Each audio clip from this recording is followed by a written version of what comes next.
Right,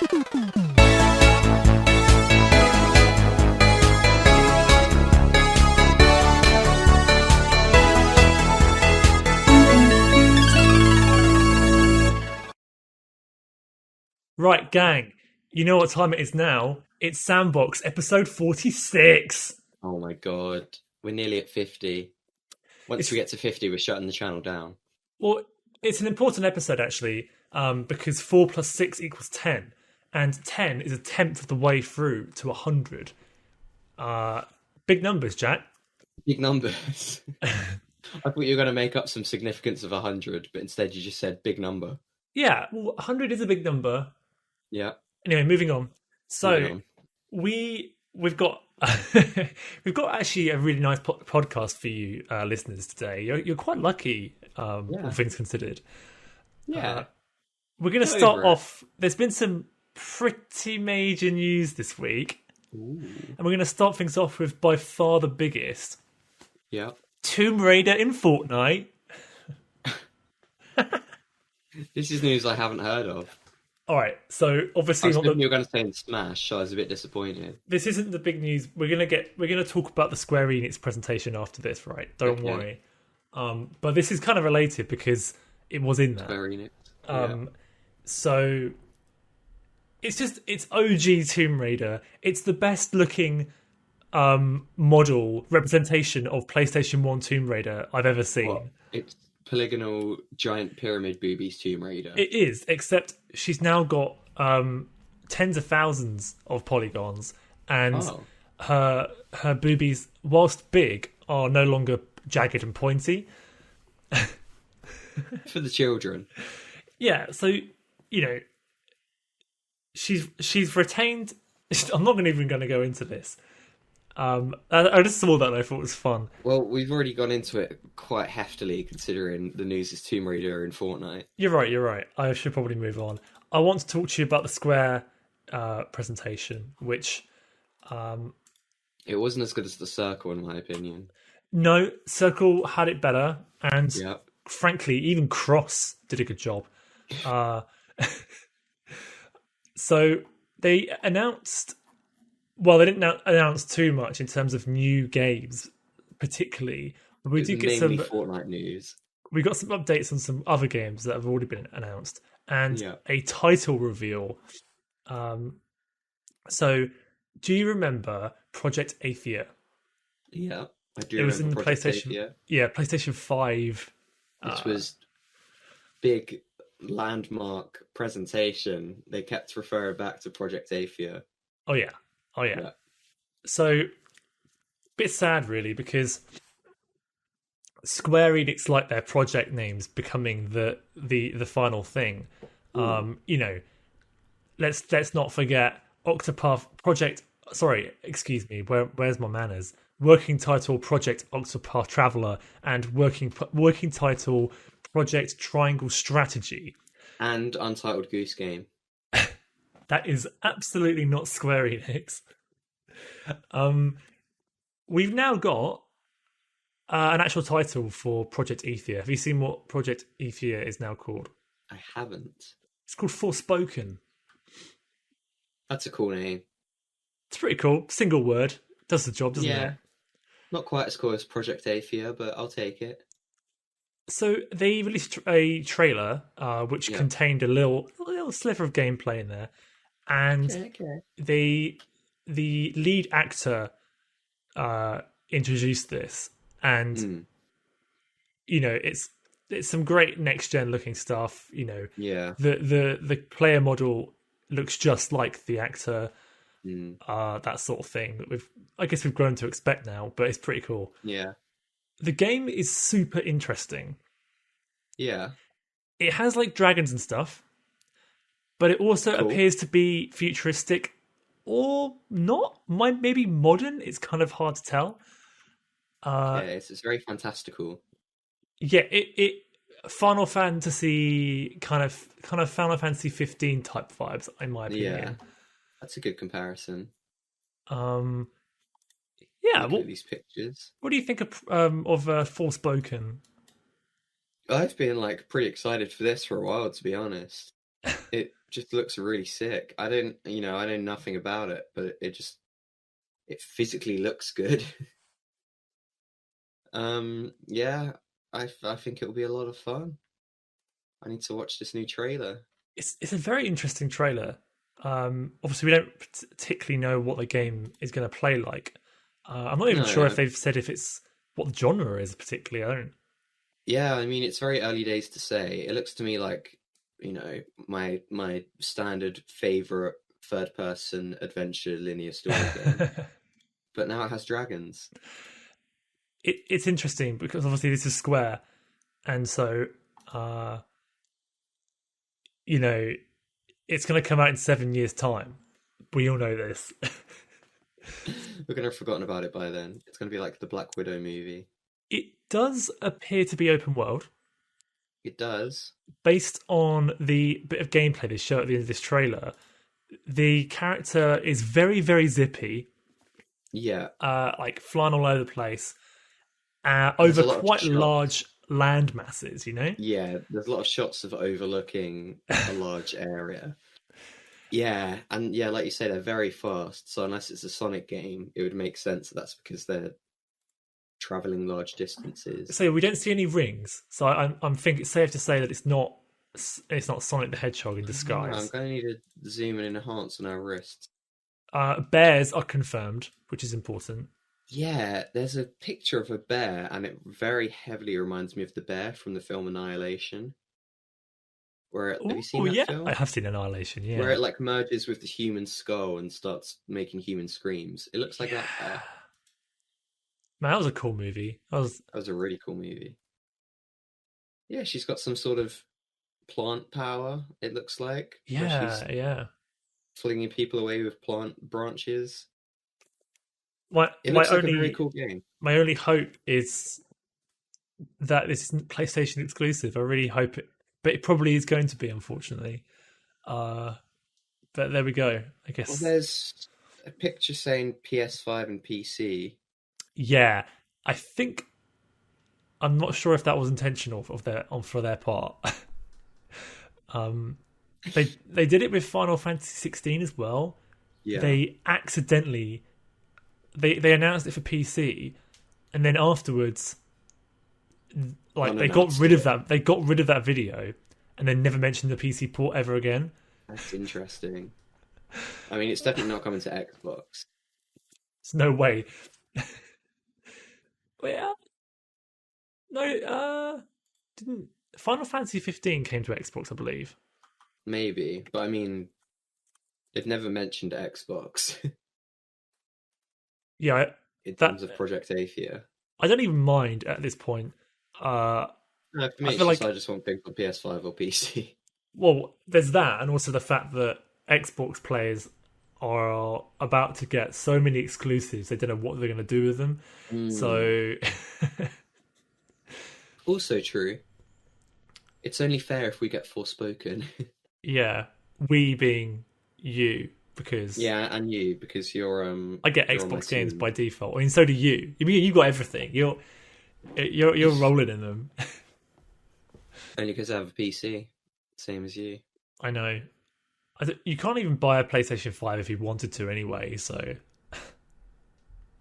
very true. Oh, there's one thing I want to mention actually on that note. Yeah, I love it when, because they have to do it, but the marketing at the moment is completely out of touch with the reality of just consumer electronics at the moment. PlayStation 5, you mean? Not only PS5, but I mean Series X, and also the new graphics cards. They're all kind of saying, "Hey, you should upgrade." Like PlayStation 5, like you can get on PS4, but look how good the PlayStation 5 version is. It's 4K, it's 60 FPS. It's like, yeah, you've sold me. I can't buy one though. Now sell to me.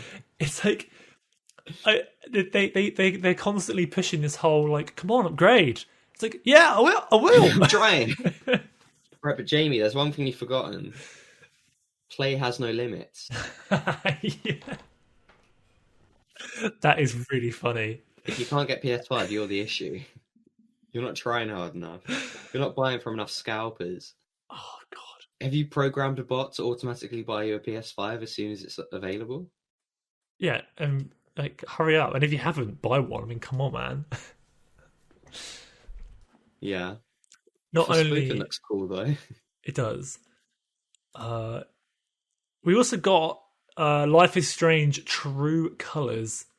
Okay, I actually heard about this, but I haven't looked at it yet. So it's a new Life is Strange. When I see our true colors shining through. Oh, we got a nerd as the main Sure. character. Uh, Instead of being episodic, it's a big old fat £50 release with it's an Ooh, entire game's worth of game. I feel like I would prefer that. Yeah, same. I don't like episodic releases at all. Yeah. I feel like, what if the next episode just never releases? Which happens with The Walking Dead. I was going to say, with, yeah, what are they called? Who makes those? Telltale. Telltale. Yeah. Um, I'm predicting her powers are gonna involve colors. Strongly suggests that, doesn't it? Is Uh, this other character from the other Life is Strange games? so I think they are connected, but I also think that they're trying to expand the audience a bit with this release by making it seem a little bit more separate. Yeah. Because they're bundling. Here's an interesting thing. So they're bundling in to the collector's edition the original Life is Strange, like all of them, Mm. remastered, Okay. and I apparently the remastered version is actually quite high effort. That's good. Uh, I think they actually redid a lot of the animation and mocapping to make it seem more, Ooh. which is very interesting, isn't it? That's good because that was one of my issues with the Life is Strange games, which isn't. It seems a bit unfair because obviously it's like an indie studio, but you have this issue with these narrative games when the facial animations, well, and just all the animations really just aren't that convincing, and it's like a really serious moment, and a character's crying, but the Like, character is I mean, this game itself, it looks like a massive graphical improvement from the previous entries. yeah.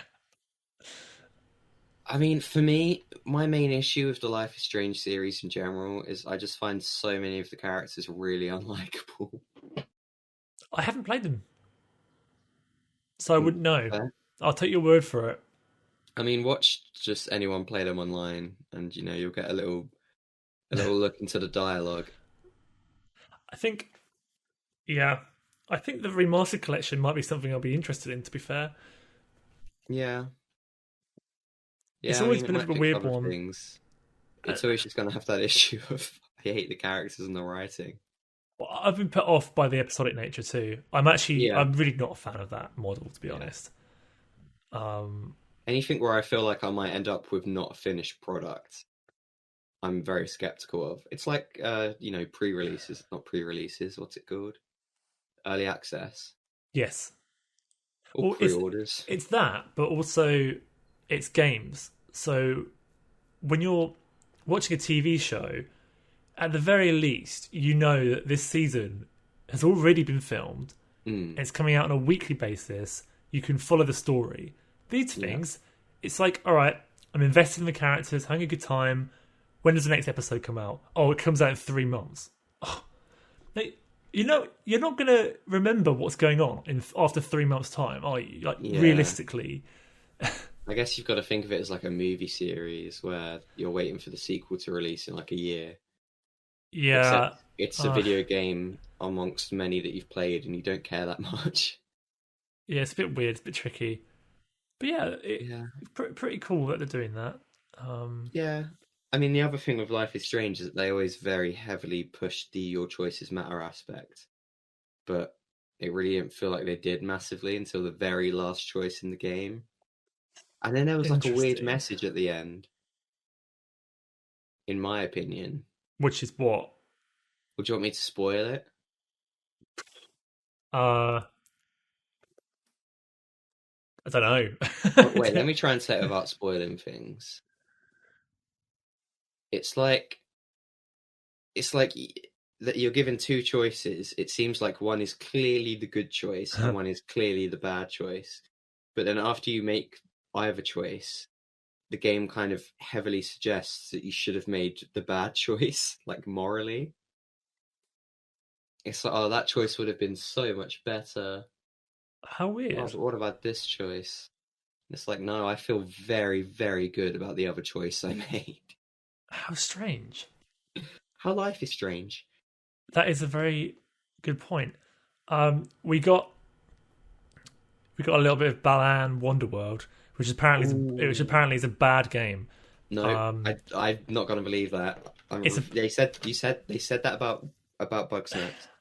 Bugsnax was fine. This is actually a bad game, according to people who played the demo. And what do they know?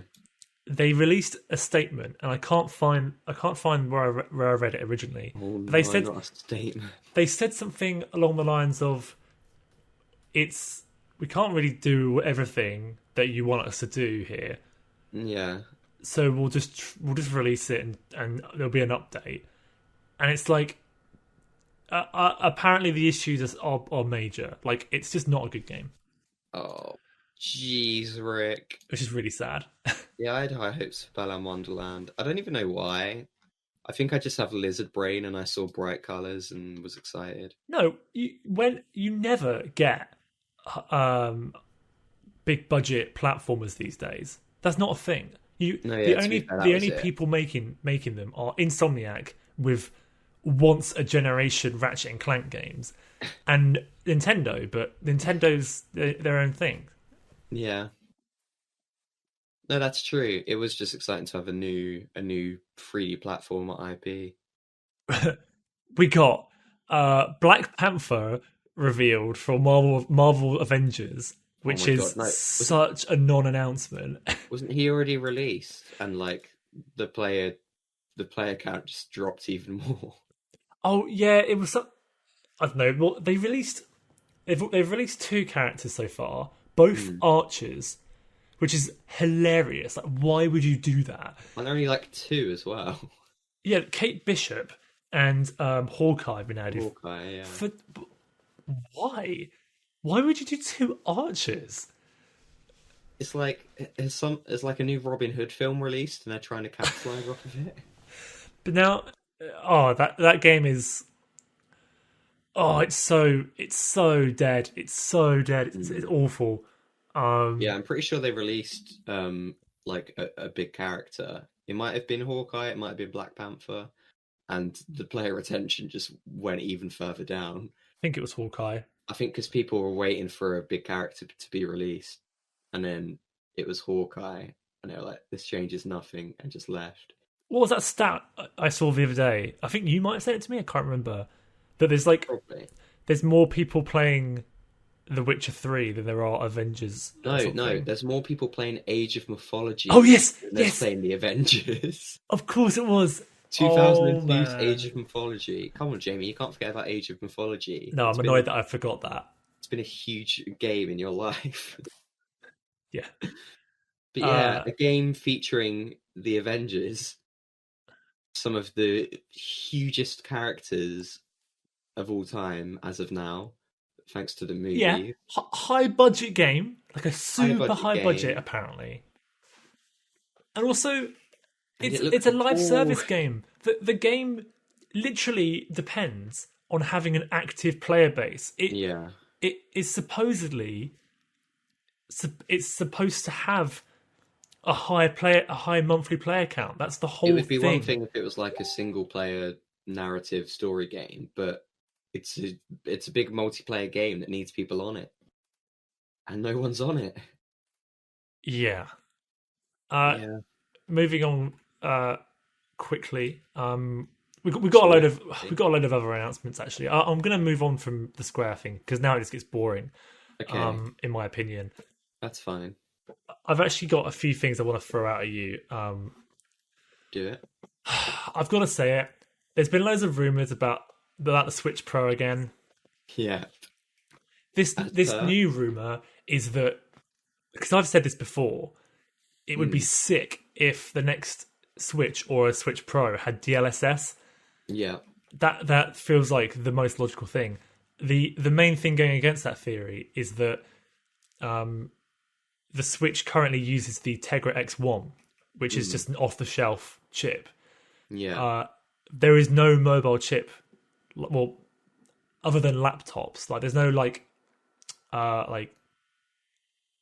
non-laptop mobile chip that has DLSS.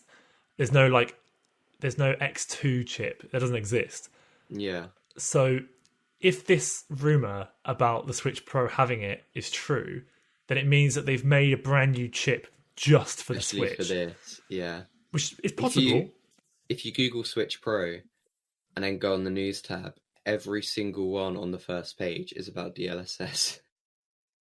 Now, people are DLSS is well known for PC, because it's still relatively high end for PC. So it's not like necessarily a mainstream. People don't. I'd say the general public don't entirely know necessarily what it is.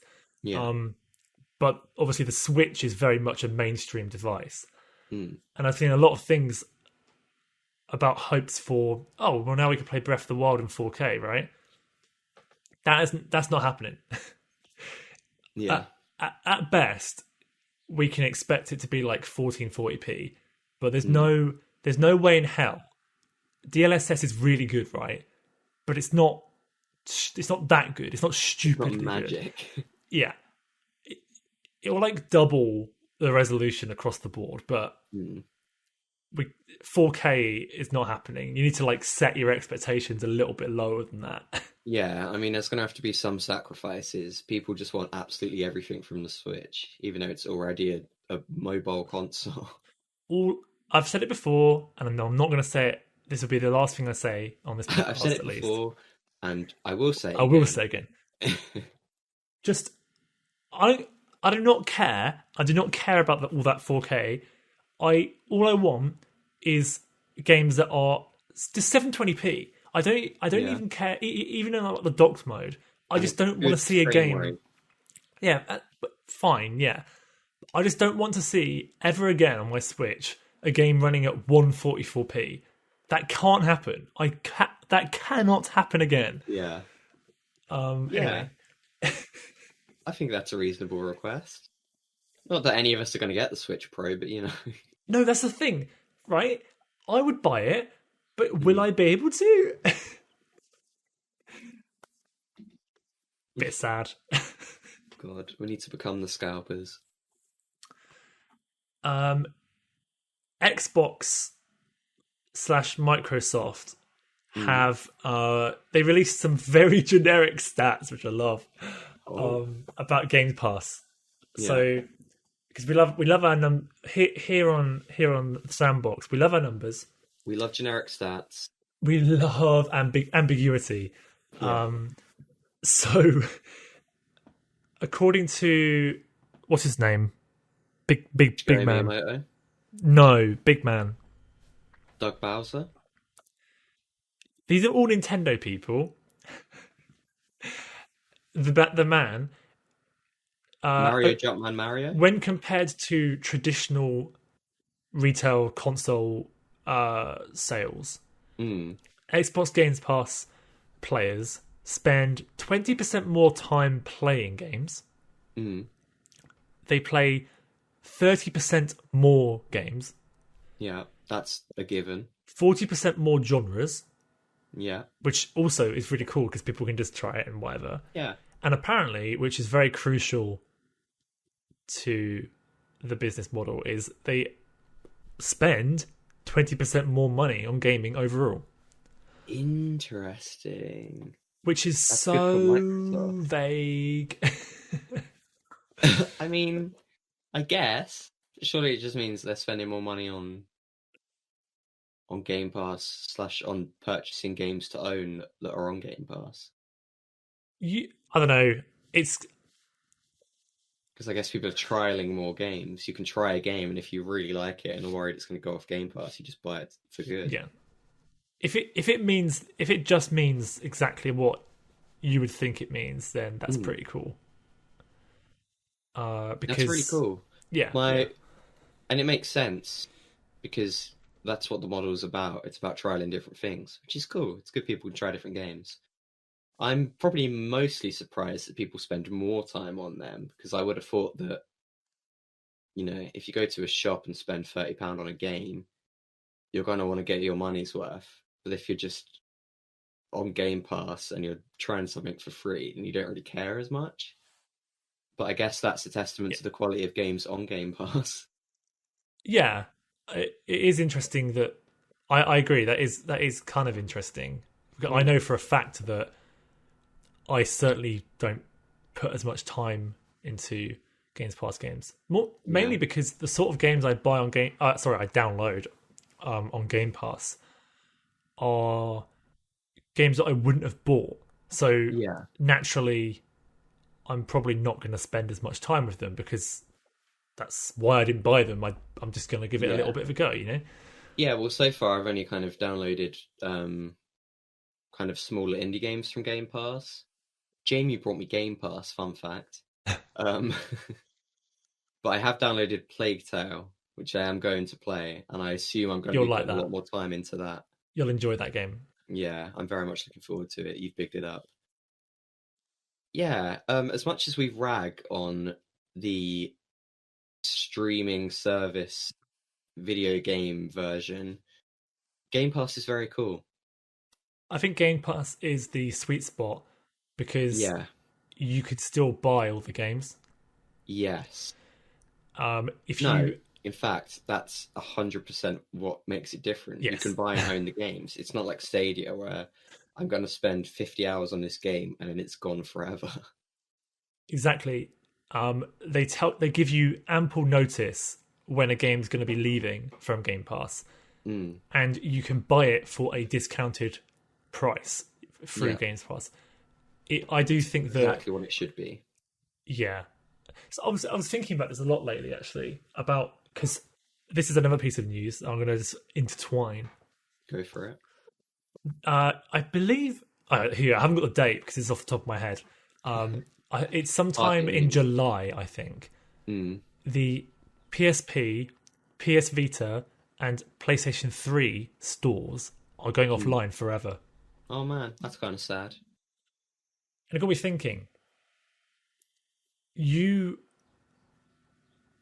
if you have games that you've purchased that you have not downloaded from those storefronts, Yeah, probably should go and do that now yeah, and put it on a hard drive somewhere.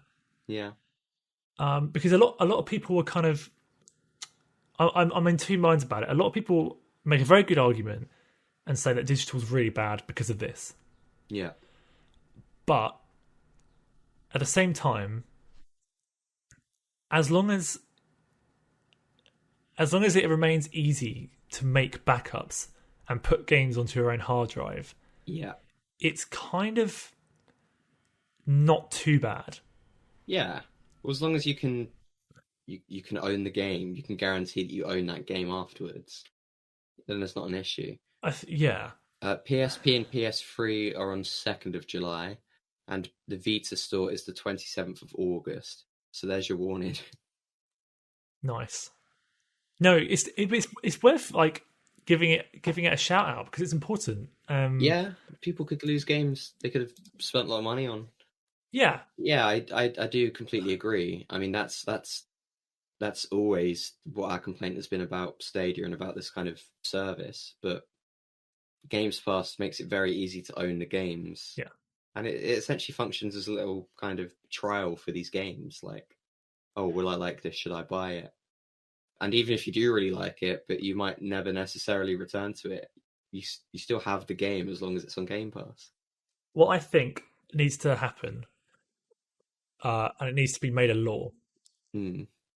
I think that these stores where you're downloading games to buy need to offer a offline solution to backing up your games. Yeah. I appreciate that whether a lot of people say DRM doesn't work, and I agree with that. it's probably DRM is bad. But I understand why, for example, Steam don't want you making 1 billion copies of a game that you download and then just distributing it. Yeah. I appreciate the logic behind that. Yeah. But it would be nice if there was a way of having an officially supported backup system so that if Steam, for example, I don't know, there's a fire or something, like Steam goes down. Yeah. You have this hard drive with all your games on it and a piece of software by Steam which says, yeah, this is legit, this is your games. Yeah. So that in the apocalypse, when you've got someone on a hamster wheel running around all day to power your console up, you can play these games on your hard drive. Yeah, through the wastelands. Yeah. It's true. You need to still be able to own things even if you buy them digitally. Yeah. So many things are trying to make it impossible for you to like download a physical copy. Like, you might pirate it or something. So that was never an issue before. Yeah, which is the only major downside with Game Pass is that the games are heavily encrypted. Yeah. Like you're not modding those games. It's impossible. Yeah. Which is very sad. I want to mod City Skylines. So yeah, I have to buy true. 80 DLCs. Yeah. Well, the issue also with Games Pass is that it's its own version of that game, so it's not like it's separate to the PC version. Yeah, it's its own thing. So Control came to Game Pass, but it took them like a month or two to actually patch it, because there was a huge bug with that game, which was completely different to the other PC versions. So weird. And so I hadn't played it. I was really looking forward to playing it, and I've only recently started playing it because of that issue. It's very interesting. A bit weird. CD Projekt Red would have just pushed it out. That, in fairness, that's a good segue, because technically there is news we could talk about with update 1.2 for Cyberpunk. Oh, I've heard all about update 1.2. Do you want to tell us about it? They made the police spawn further away.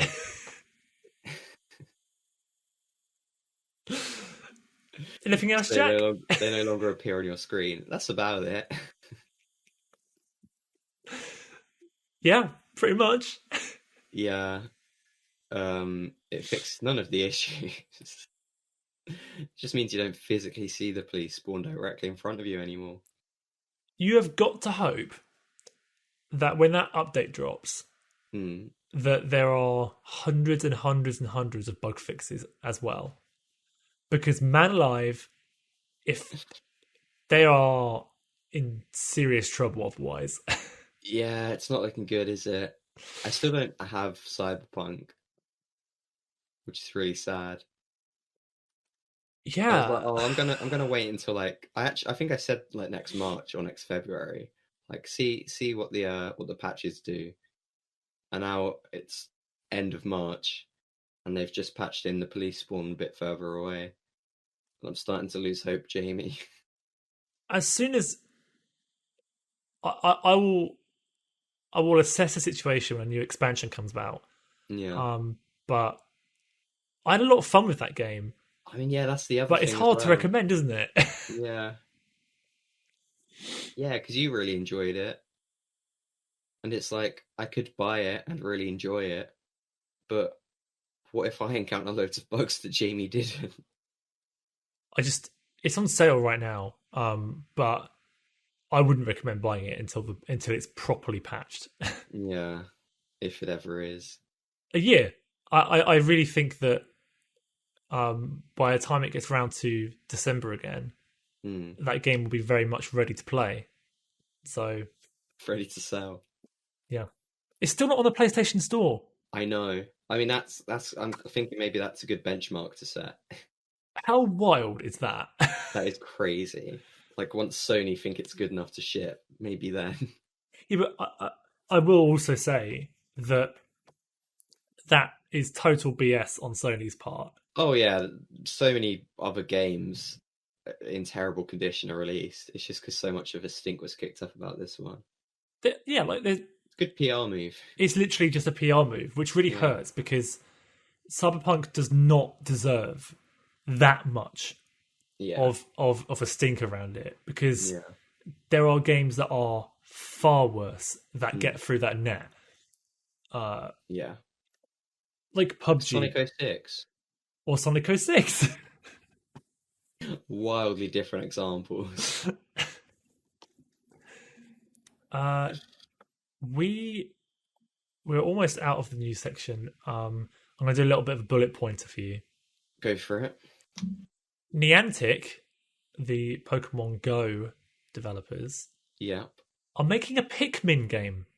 Ooh. Obviously, a mobile AR Pikmin game. Yeah. Very weird. Pikmin Go, I can see working. Yeah, I They think just walk around and find Pikmin. I can't help but feel that anything that isn't Pokemon Go is less attractive, though. Well, yeah, I mean, Pokemon Go is surely the peak of that genre. Yeah. Then we've got Shimagami Tensei 3 remake. Oh, sorry, remaster Remaster, okay. is. It's been announced for PC. It was originally coming to, I think, other platforms too, but it was originally just going to be on Switch, and I think they've now expanded that. Yeah. It's a PS2 game that has received, you know, an whatever remaster. Yeah. The reason why I'm telling you this is because it will cost you £45. Cool. That's so ridiculous. Why do they keep doing that? Surely no one's going to buy that. They released Persona 4, which is also a PS2 game, Yeah. for like £15. That's so ridiculous. That's so excessive. It's like they saw how successful it was and were like, oh, let's just let's just get greedy as hell. Let's just go full greed, It was guys. probably successful because it wasn't £45. 100%. 100%. Why would they think that's a good idea? Also, you'll look if you look at some videos or screenshots of the game, it Hmm. looks like total ass. Yeah. Like it's like a bad looking PS2 game, Yeah. just now in HD. Now for £45. Now you can spend more money on it. And Ridiculous. Snyder Cut bad. Oh, okay.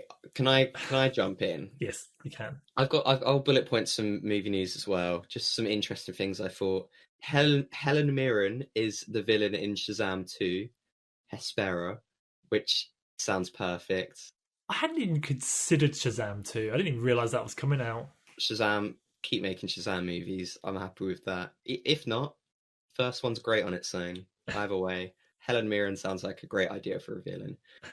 Black Widow's been pushed back to July, which I'm not happy about because I was kind of looking forward to seeing Black Widow on Disney Plus in May, and I feel like by July I'm not going to care about Black Widow anymore, which is really sad.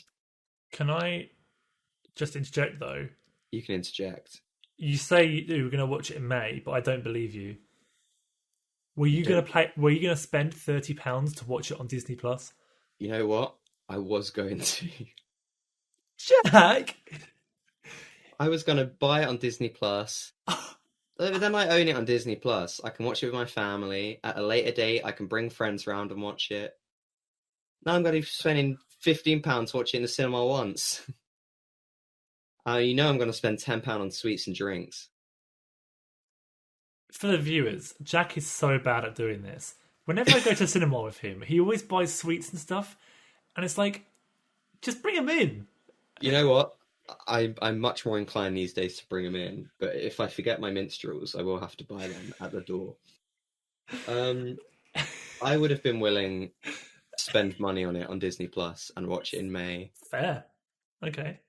I'm an MCU scrub. Okay. the Walking Dead creator says Rick Grimes will be very different in his movie than he will in the show. I don't care about Walking Dead anymore, so we're going to move right on to the Snyder Cut of Justice League. So here's the thing, Jamie.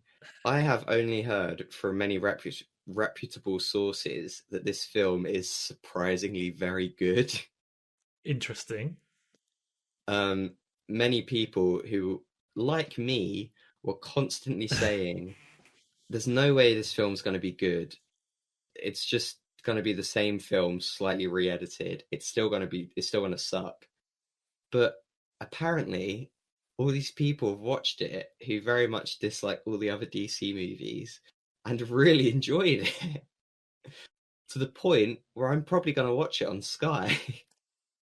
I read a review which gave it a 3 out of 10, Okay, saying that it was the same bad movie now stretched out to 4 hours.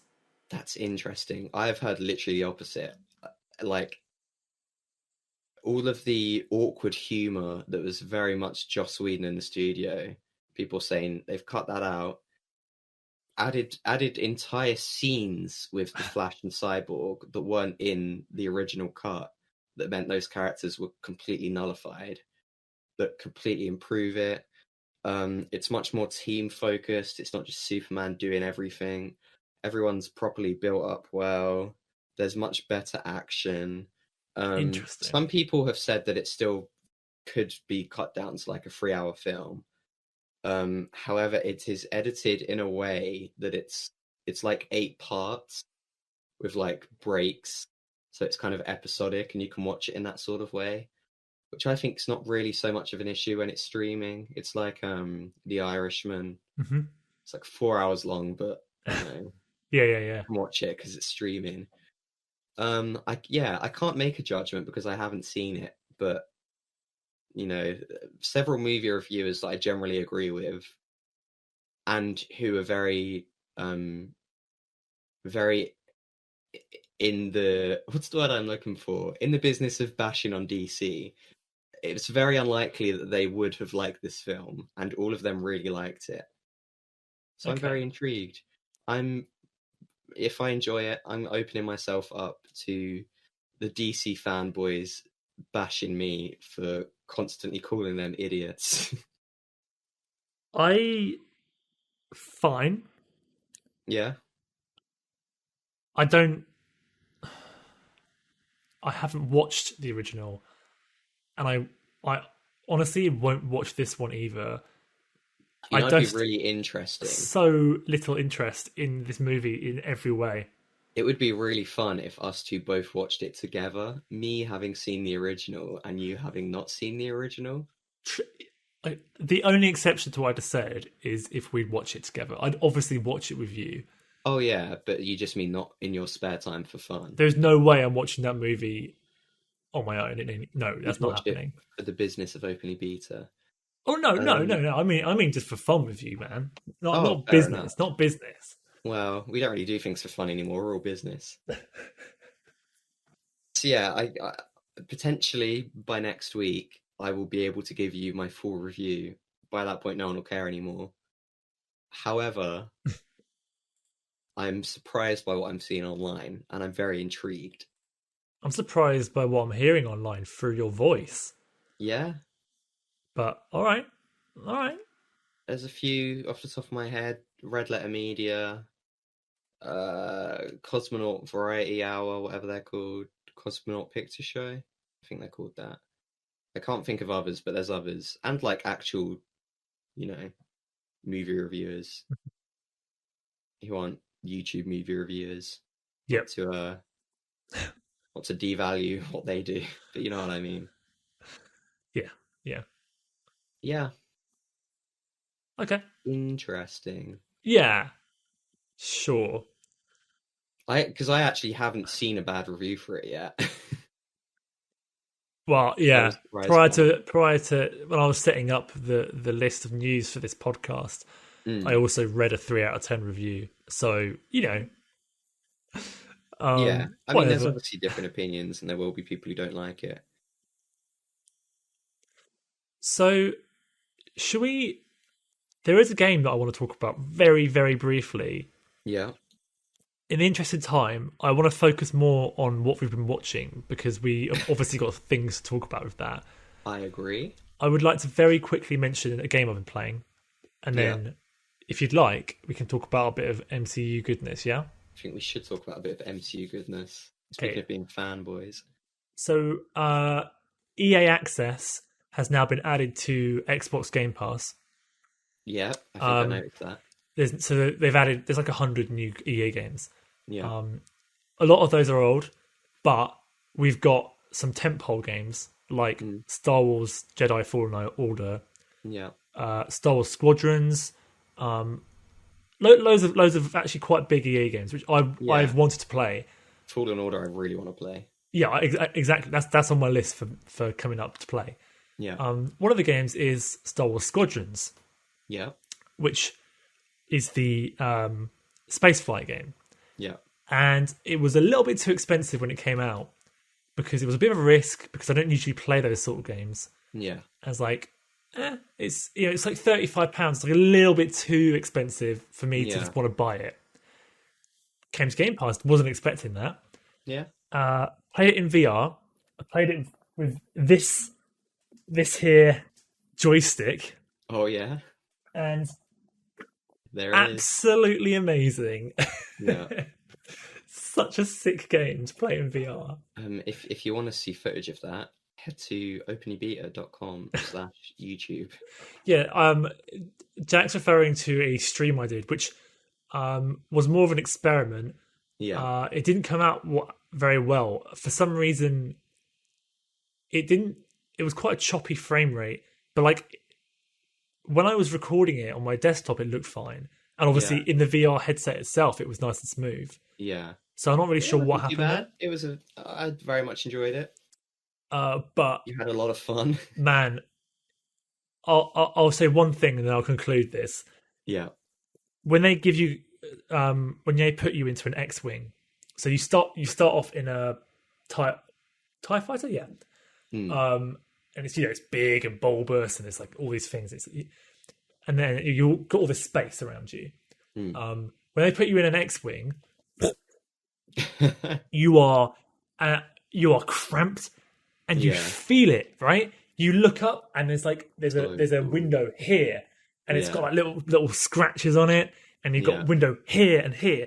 And then in front of you, you're in this cabin, all these buttons and stuff. All the buttons and lights in front of you are real. They're not just aesthetic. They actually, there's an option to completely turn the game HUD off so that you only rely on the actual in-game ship cockpit. Yeah. Or just the most authentic looking thing. Like it looks so authentically Star Wars. Yeah. You're doing like barrel rolls and loops. Oh, it's just the coolest thing, honestly. So cool. That's like the most ideal VR game. Yeah.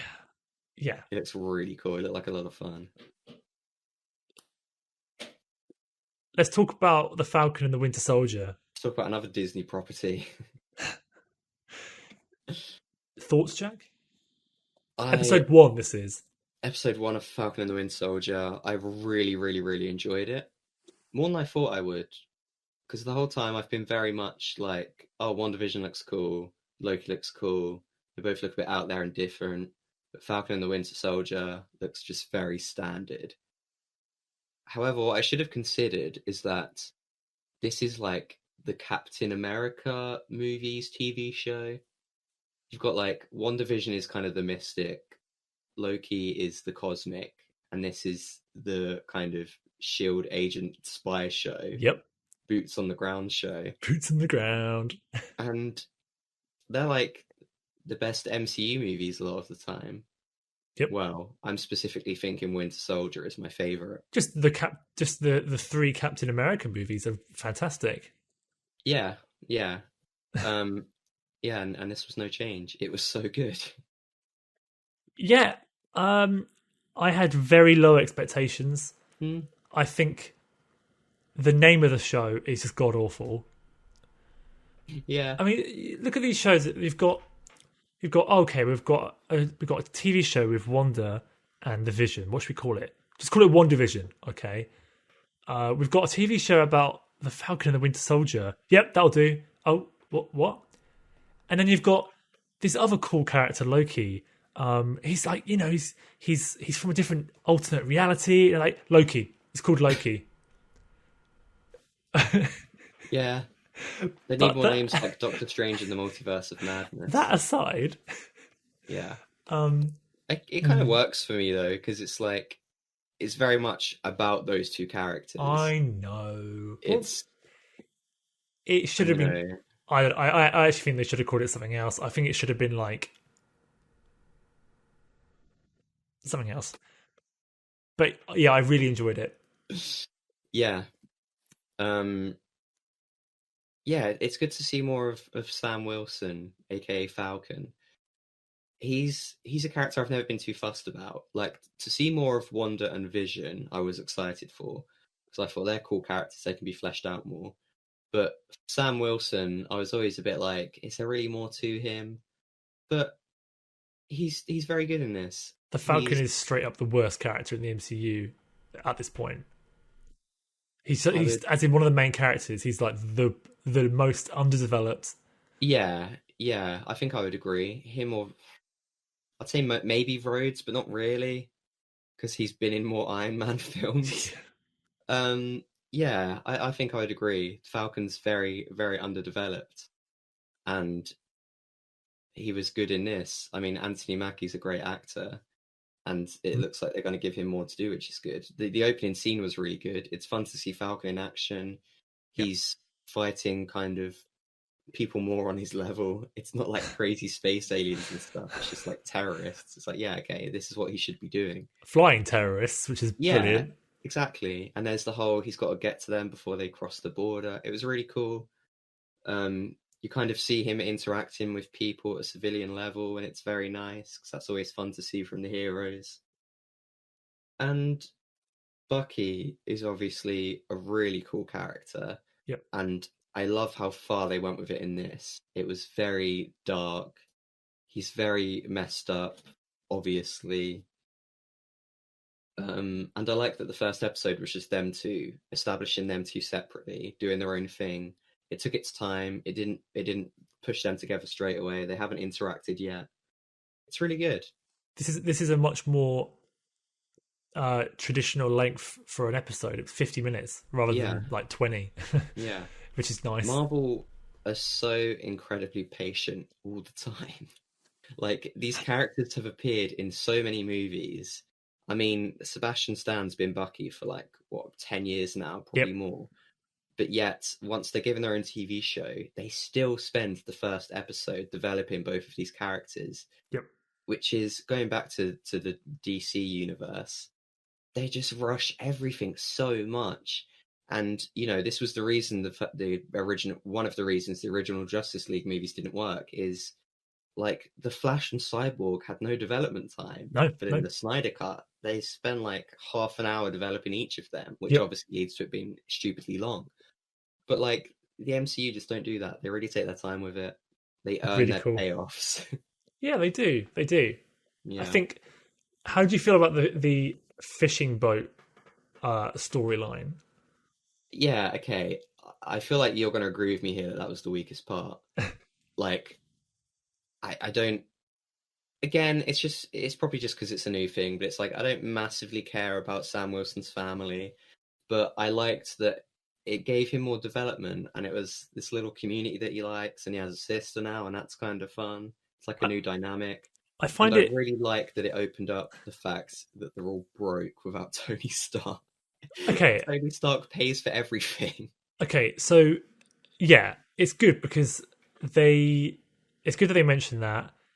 It's never been addressed. It's not.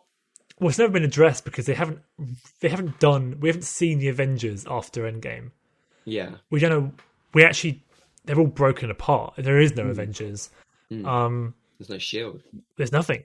Yeah, exactly. Yeah. And I like what they're doing. They're slowly piecing together the aftermath of the snap. Yeah. And it's. I think it's slightly. I don't know. I'm very intrigued by where you're going with this. It's a bit of a reach that he has no money. Like, does he really not have any money at all? Like, how? Because they always he has some money because he says that he does like government contracts and that's how he works. Because you're obviously the bank says they don't accept that because it's not like a regular stream of income or whatever, which I buy.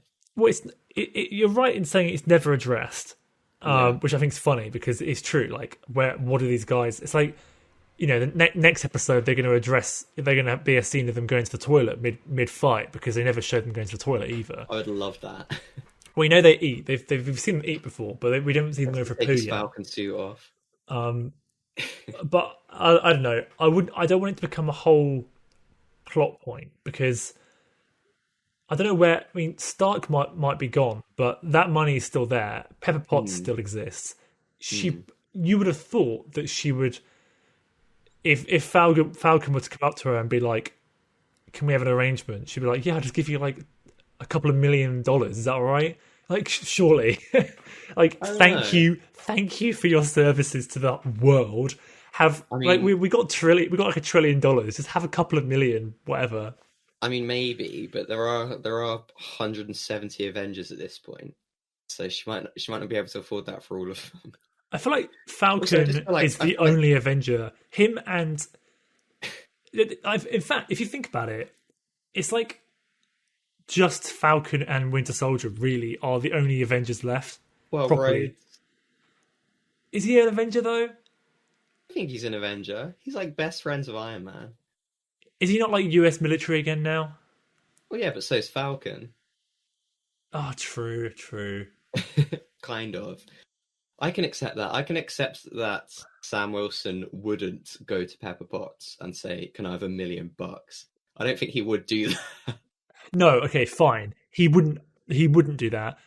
And I guess Pepper Potts is such an empty, terrible character. She probably wouldn't even think to go up to him anyway. So yeah, I believe it my now. understanding of it is that he's he wants to just do his own thing. He wants to do his government contracts, earn his own way. I'm being facetious, obviously.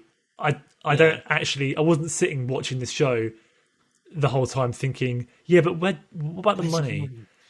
No, cause I also had a thought that, like, would the government not have given him a whole bunch of money to help? But then it's like, there were a lot of people in that final battle, many not from Earth. Oh my god. Yeah, like, Peter Quill turns up at the US government. Like, where's my millions? Just random Asgardian. Like, what, do you want credits? Like, what currency do you use? Yeah, and you see how veterans are treated in real life. Especially after the snap, I can believe that they would be like, "Good luck." You know what I want to see? Yep. It'd be cool if they start introducing Earth becoming part of the galactic community, like Rick and Morty, the Galactic Federation. Well, no. I agree. Completely. You see, Guardians of the Galaxy. There's obviously a galactic community, like all of these like planets, Andar and Kree. Yeah, but they were all obviously like consider themselves to be superior to Earth because Earth is just kind of like, oh yeah, Earth, whatever. I mean, in Captain Marvel, they literally refer to planet C60 or whatever as a shithole. They literally say that it's nothing. But now Earth saved the whole universe, not even the galaxy. They saved the whole universe. Yeah. Well, it's a few things. It's like they've defeated Thanos using time travel. Technology is becoming increasingly acceleratedly advanced because of like Wakanda and all that sort of stuff. There's all these crazy meta-humans there. Even in terms of the scale of the universe, a lot of these people are very powerful. I'm saying all these things. I actually really love the MCU. I really think that what they've achieved is insane. Yeah. The fact that they can make a show named The Falcon and the Winter Soldier actually good is something. I'm really looking forward to where they go. Yeah. We should probably just go right back to talking about it quickly. the ending. What do you think of the Mm. ending? The ending was so good. His like shit-eating grin, his smug face, so good, and everyone immediately hated him. It was perfect. Although I did see some kids in YouTube comments saying, "What was up with that ending? Were we supposed to not like him?" It's like, you're very obviously supposed to not like him. Yeah.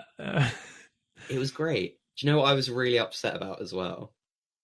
Go on. After I watched the episode, I looked at the cast and I noticed Wyatt Russell in the cast. I really like Wyatt Russell. He was in Playtest, the Black Mirror episode. He's that guy. The Oh yeah, one yeah, where he yeah, goes yeah. in the horror VR game.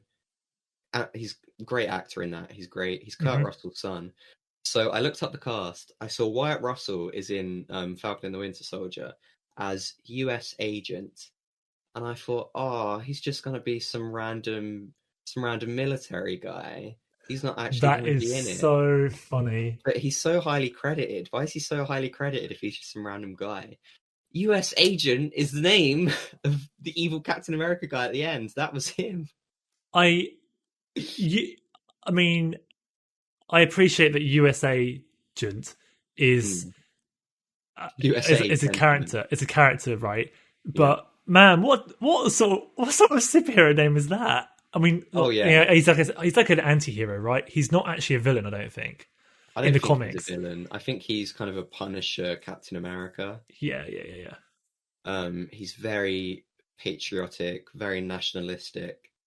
He will kill the bad guys through torturous means in the name of America. I think it's safe to say that he's not the main villain here. It's clearly the people who are pulling the strings in the background who are going to end up being the villains, and I think Oh, US Agent will work alongside the yes. protagonists. Do you know which villain is in this? No, oh, the guy from the movie Winter Soldier. Not the movie Winter Soldier, the movie Civil War.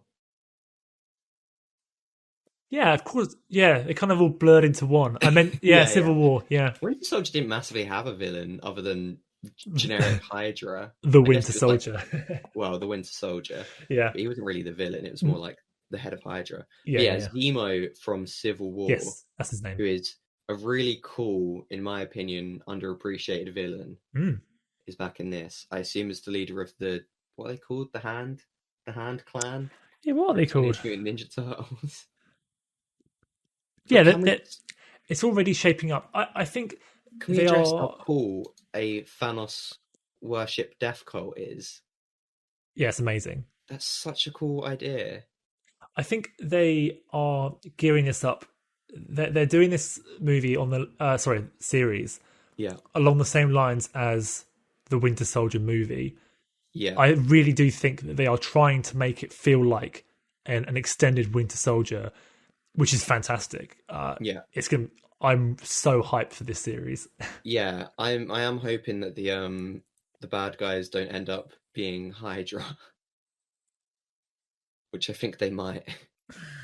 Or the Flag Smashers, that's what they're called. A terrible name, I and they think address how terrible that name is, which I love.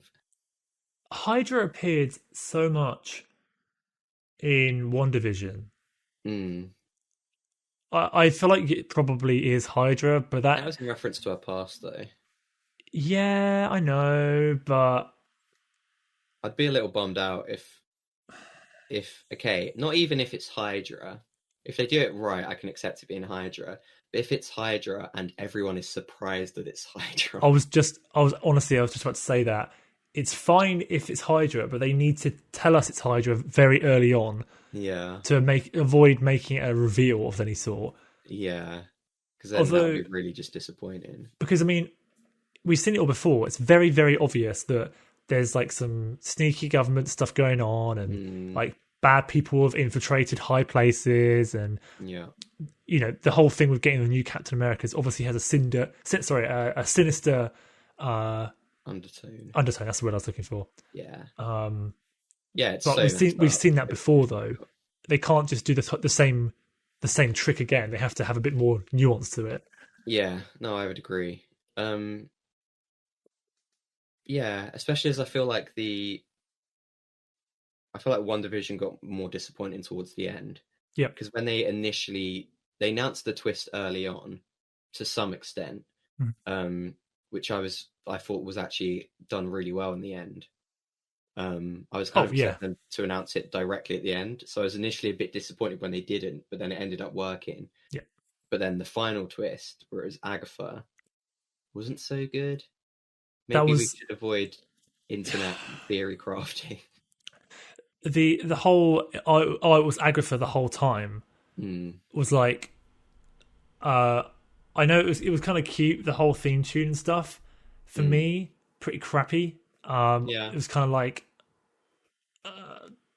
yeah. I didn't mind that because I thought the way they went so over the top with the song. I didn't like it for some reason. Almost as if to say, you already knew this. Here's the reveal. I quite liked that, but then just the fact that the final episode had so much punchy fighting, I was like, oh. The final episode was just classic Marvel. It was there was nothing else. Sorry. No, that's fine. A lot of the side characters that were really built up, especially Darcy, had nothing to do. No. I saw someone online suggest that it could have been a lockdown issue with scheduling her, as to why she literally only just appeared in a brief part at the end. Potentially. She literally appeared in a car and then that was it. I mean, her character served a purpose. She figured out a lot of things about the nature of the hexagon. I just feel like she needed something to do at the end.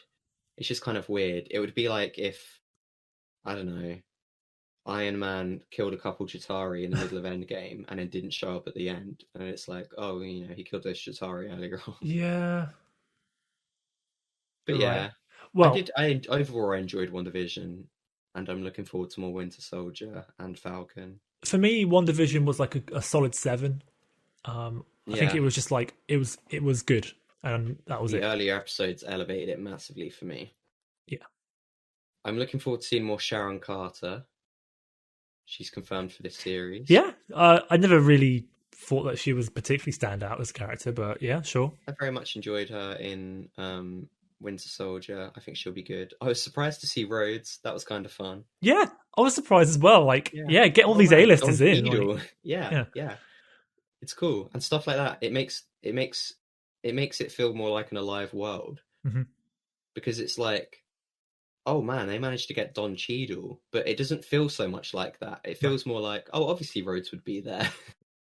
Yeah, to be fair, you're right, and they didn't make a big deal out of it. He was just there, which is cool. Yeah. But obviously, mine and your minds immediately went to, oh damn, they got him in, because it did for me. I watched him. I was like, oh damn, that's cool. But it wasn't like they did a big dramatic slow zoom on his face or anything. But it's because our expectations are at TV level when they are constantly demonstrating with these that we should actually have our expectations closer to film. Yeah. Like, these are big budget things here. Like, this is... Yeah, really... I mean, that opening scene... What an opening scene. There's no reason to think of these as anything but extremely long movies. So, Jack... And they're going to get their money's worth. I would love to keep talking about this, but I need to go. That's fair. I think we've talked about all we can talk about. It's reached their logical end anyway, because it's an hour and 10 minutes, and that is a decent podcast length. Yeah. Yeah, wonderful. Had a wonderful time today. I did as well, being here with you. As always.